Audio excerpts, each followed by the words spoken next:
Bahkan, Rusia menyatakan bahwa di kuartal pertama 2022 ini, mereka mencetak surplus transaksi berjalan lebih dari 58 miliar dolar. Rusia klaim bahwa kondisi perekonomian mereka tetap kuat walaupun dihantam sanksi ekonomi negara-negara barat. Benarkah demikian?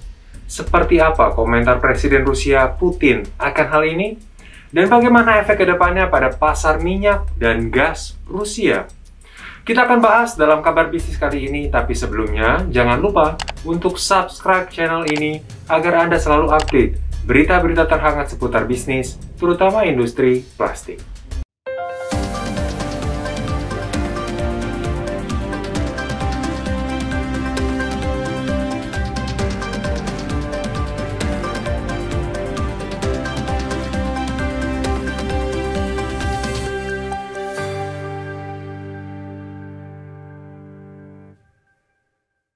Presiden Rusia Putin telah menyatakan bahwa serangan sanksi ekonomi yang dilancarkan oleh negara-negara barat kepada Rusia atas keputusan invasi ke Ukraina telah gagal.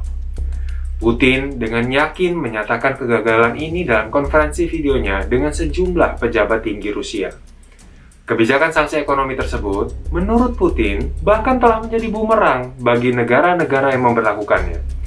Nah, dirinya mengacu pada inflasi dan tingkat pengangguran yang tinggi, serta prospek ekonomi yang memburuk di Amerika Serikat dan juga Eropa. Hal ini terlihat juga dari penurunan standar hidup orang-orang Eropa dan depresiasi tabungan mereka. Putin menjelaskan bahwa banyak negara barat berharap kebijakan sanksi tersebut akan membawa bencana pada perekonomian Rusia, membuat panik pasar, meruntuhkan sistem perbankan, dan menciptakan kelangkaan barang. Namun, Rusia nampaknya bertahan cukup kuat dengan situasi yang kembali normal saat ini, dan nilai tukar rubel yang pulih dan menguat. Bahkan, Rusia menyatakan bahwa di kuartal pertama 2022 ini, mereka mencetak surplus transaksi berjalan lebih dari 58 miliar dolar. Nah, apa yang memungkinkan Rusia bertahan sampai sejauh ini? Faktor utamanya adalah ketergantungan negara-negara Eropa akan pasokan minyak dan terutama gas alam Rusia.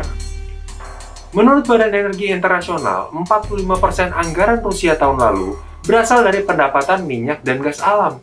Dan hampir 75% tujuan ekspor gas alam Rusia ini adalah negara-negara Eropa. Makanya, mereka tidak bisa serta-merta langsung stop impor gas dari Rusia.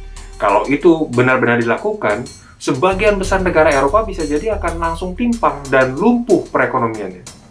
Faktor lain adalah langkah Putin yang mewajibkan pembayaran minyak dan gas dengan menggunakan rubel yang telah diberi underlying atau patokan jaminan emas sehingga membuat nilai tukarnya menjadi solid dan kuat.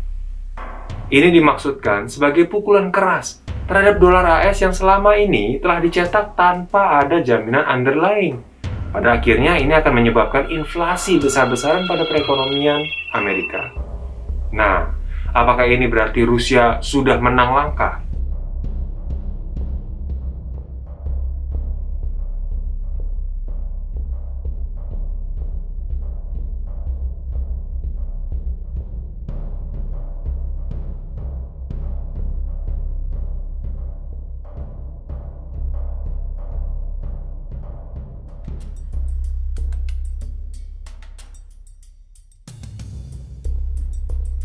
Saat ini, Uni Eropa telah mengambil langkah untuk menjalin kerjasama pasokan gas alam cair yang baru dengan Amerika Serikat untuk menurunkan ketergantungan mereka pada pasokan Rusia. Di sisi lain, banyak negara Eropa juga sedang dalam transisi ke energi terbarukan untuk memenuhi kebutuhan energi mereka.